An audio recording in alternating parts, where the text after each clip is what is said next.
change batteries. I don't know how much of that was on the camera. It'd be disappointing if it was none. But much to my astonishment, hang on. I had to turn the radio off. I was listening to a little bit of Crash Test Dummies. I took a fucking four-wheel drive only dotted line trail. The one where I dumped my bike a couple times. So I got off the BDR, or B, whatever it is, BDT, the backcountry discovery trail. And yet somehow still managed to get to Harrison Flat because I found a connecting route that is marked on the map with a dotted line, which is basically like a donkey only. Here's DP6, which is some overlook of the creek. It is a beautiful creek. There wasn't anywhere I wanted to camp, so I did see Harrison Flat, and it's a shithole. These overlanders have shitted it up. The creek is really beautiful. It's nice, very rugged.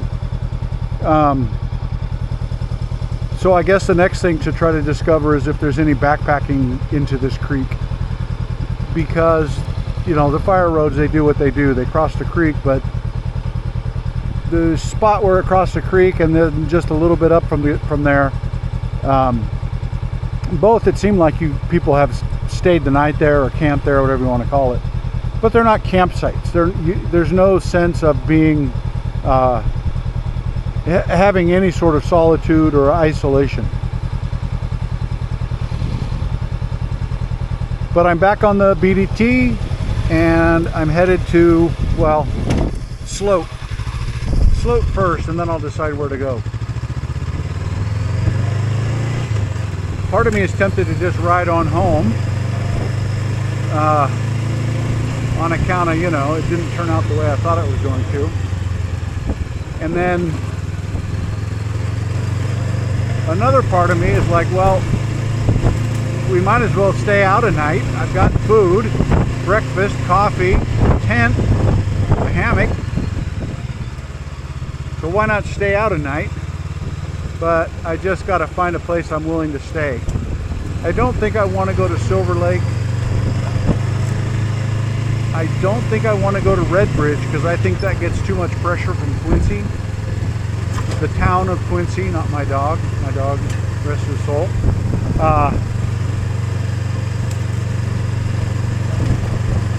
And I just get the feeling that it's not what I'm looking for. The only reason Silver Lake was acceptable to the degree that it was is, I think, because it burned in the fire and fewer people go there now. That's my impression of it. I don't know if that's accurate. It'd be interesting to talk to somebody who's been going there for years, before and after the fire, and see if they would agree with that.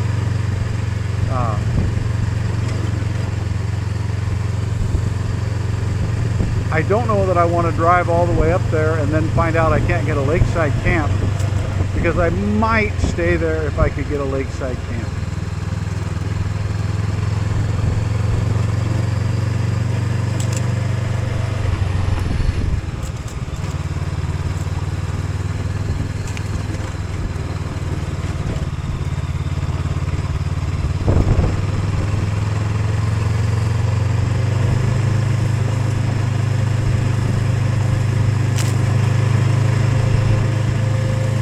This is a pretty cool little drive. This appears to be a burn scar. I'm curious to know what burn it is, or what year. The burned trees look really weathered, so I would say it's been some years, but I don't really consider myself to be a judge of that.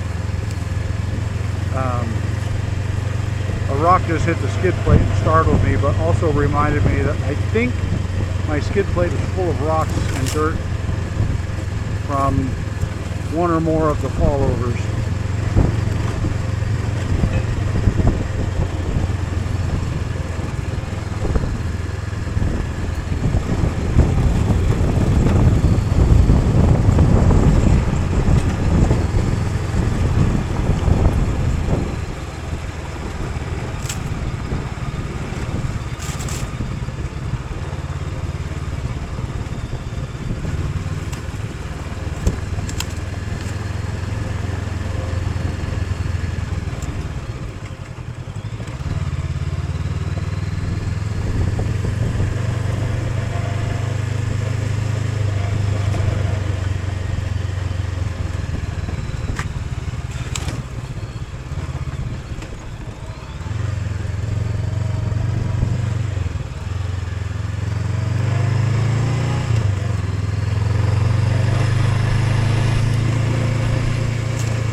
pretty overgrown.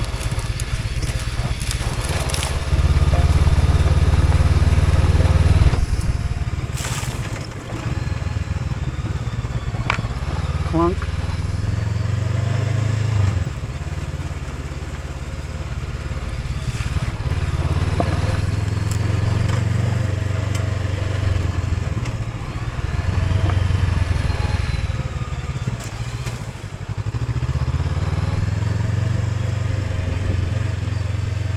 Little creek right there.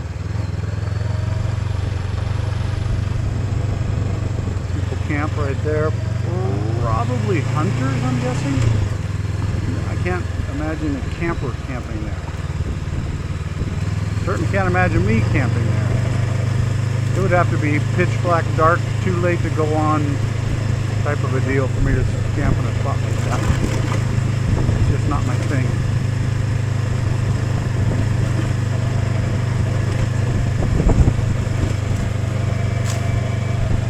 Cool to look back across and see the road cut.